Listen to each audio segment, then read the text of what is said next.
Ikaw ay aming ina-aresto sa bisa ng warrant of arrest na pinagkaloob ni Leteria Abdan Badoles Algodon, presiding judge ng Supreme Court Municipality Trial Court Branch 10 ng Cagayan de Oro. Violation of falsification of public document, perjury, at violation of number 142 amended by RA 6085.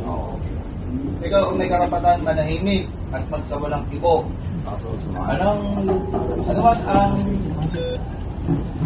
Ano mo sabihin ay pwedeng maging laban ito sa iyo. May karapatan ka kumuha ng sarili mong doktor para sa iyong pagsusuri. Kung wala, ang gobyerno ang magbibigay sa iyo. At may karapatan ka rin kumuha ng sarili mong abogado para ipagtanggol ka.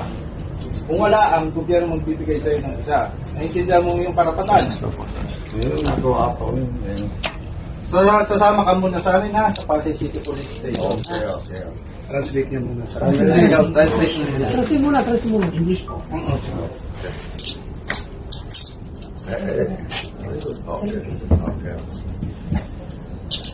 Okay, so lang po sir. Okay.